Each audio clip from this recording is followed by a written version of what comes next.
kita bahas. Halo sahabat Gen, kali ini kita akan membahas tentang masalah nilai maksimum dan minimum fungsi menggunakan turunan. Nah, nilai maksimum atau minimum suatu fungsi f(x) dapat ditentukan dengan uji turunan pertama. Misal, f aksen c sama dengan 0, sehingga fc adalah nilai stasioner f pada x sama dengan c. Yang pertama, jika f aksen x berubah tanda dari positif menjadi negatif ketika x bertambah melalui titik c, maka fc adalah nilai maksimum lokal. Kalau digambarkan pada kurva kurang lebih seperti ini. Ini misalnya terjadi di x sama dengan c. Nah, awalnya dia naik, f aksen x lebih dari 0, lalu selanjutnya setelah melewati x sama dengan c, dia menjadi turun ya, f aksen x-nya jadi kurang dari 0. Nah, di sini dapat dinyatakan bahwa fc-nya merupakan nilai maksimum lokal.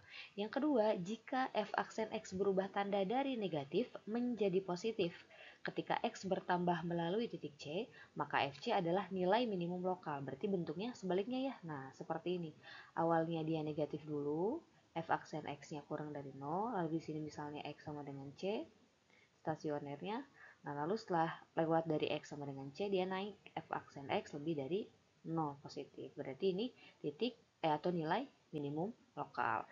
Nah, jika f aksen x tidak berubah tanda ketika x bertambah melalui titik c, jadi misalnya awalnya negatif setelah melalui c negatif lagi, atau misalnya awalnya positif lalu setelah melewati c tetap positif, maka c-nya bisa disebut sebagai titik belok. Nah, agar lebih jelasnya, kita langsung coba ke soal ya. Oke, sebuah kotak tanpa tutup yang alasnya persegi mempunyai volume 4 meter kubik, terbuat dari selembar karton. Agar karton yang diperlukan sedikit mungkin, berarti di sini cari nilai minimum. Ukuran panjang, lebar, dan tinggi kotak berturut-turut adalah, oke, kotaknya tanpa tutup dengan alas persegi. Ini kita gambar dulu, ada kotak, alasnya persegi, dan dia tanpa tutup ya. Nah, kurang lebih kayak gini. Alasnya persegi, misal di sini, ini kan panjang, lebar, dan tinggi. Karena panjang dan lebarnya sama, berarti di sini P, di sini P, ini T. Itu ya. Nah, volumenya diketahui itu adalah 4 meter kubik. Dengan rumus volumenya berarti P kali P kali T atau P kuadrat T. Ini sama dengan 4. Nah, yang dicari adalah ukuran panjang, lebar, dan tinggi kotak agar karton yang diperlukan sesedikit mungkin. Berarti luas permukaan kartonnya sesedikit mungkin. Nah, ini ingat, oh ya, tanpa tutup ya.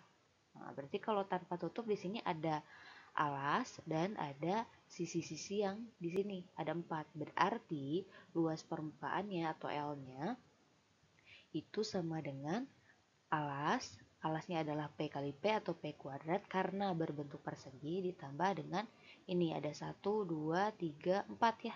Ada 4 kali P kali T atau 4 PT. Jadi luas sisi-sisi tegaknya ini adalah PT karena ada 4 jadi 4 PT.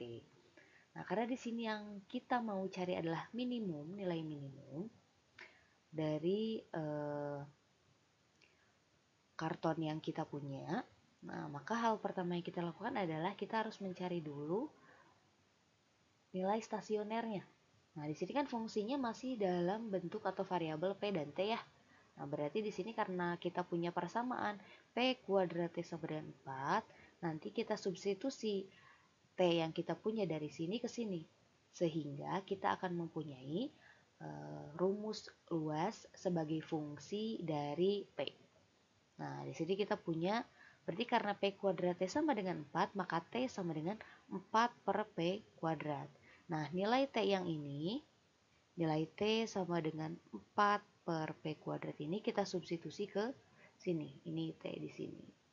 Oke, berarti ini sama dengan P kuadrat ditambah 4P dikali T. T-nya 4 per P kuadrat. Maka diperoleh L sebagai fungsi dari P itu adalah P kuadrat ditambah 4P dikali dengan 4 per P kuadrat. Berarti 16 per P. Atau di sini berarti P kuadrat sama dengan LP sama dengan P kuadrat plus 16 kali P pangkat min 1 gitu ya. Nah, selanjutnya kita mau mencari stasionernya dulu, nilai stasionernya. Berarti kita cari dulu L aksen P nih. L aksen P-nya berarti turunan dari P kuadrat plus 16P pangkat min 1. Berarti P kuadrat kita turunkan jadi 2P.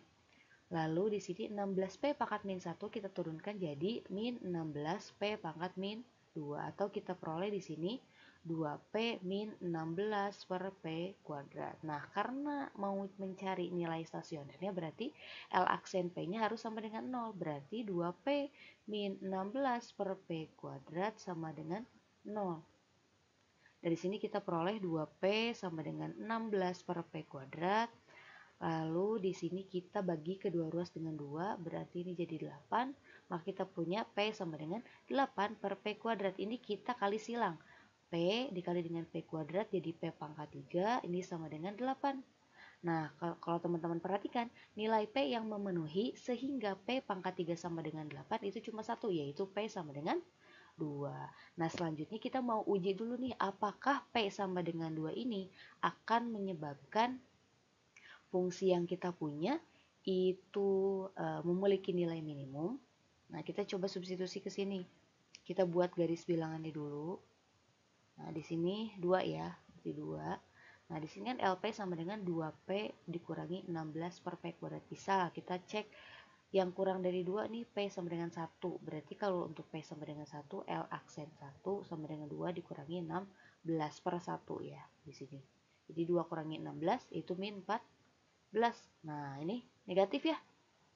Lalu selanjutnya kita coba substitusi di sini P-nya misalnya sama dengan 4. Nah, maka L aksen 4-nya sama dengan 2 kali 4, 8 dikurangi 16 per P kuadrat. P kuadratnya berarti 4 kuadrat 16. Maka di sini 8 dikurangi dengan 1. Hasilnya adalah 7. Ini lebih dari 0. Berarti di sini positif. Maka benar.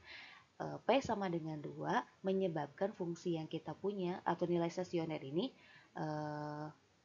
menyebabkan fungsi yang kita punya memiliki nilai minimum lokal. Ini kita coba garisin dulu pakai warna biru ya, biar kelihatan bahwa ini kita melakukan pengujian dulu nih untuk nilai P yang kita punya, gitu P sama dengan 2. Oke, karena kita udah dapat nih nilai P sama dengan 2 atau panjangnya berarti sama dengan 2, ini berarti sama dengan 2, ini sama dengan 2. Tinggal kita cari nilai T-nya berapa. Nah, karena kita tahu T itu sama dengan 4 per P kuadrat, maka T sama dengan 4 per P-nya 2 dikuadratkan jadi 4, maka nilai T-nya sama dengan 1. Sehingga ukuran panjang, lebar, dan tinggi kotak berturut-turut sehingga karton yang kita punya itu sesedikit mungkin yang dipakainya. Panjangnya tadi 2 meter berarti lebarnya 2 meter, lalu tingginya adalah 1 meter. Maka 221 jawaban yang benar ada di opsi yang B ya. Sampai ketemu di soal selanjutnya. Mudah bukan? Gramedia Edukasi, sahabat kamu belajar.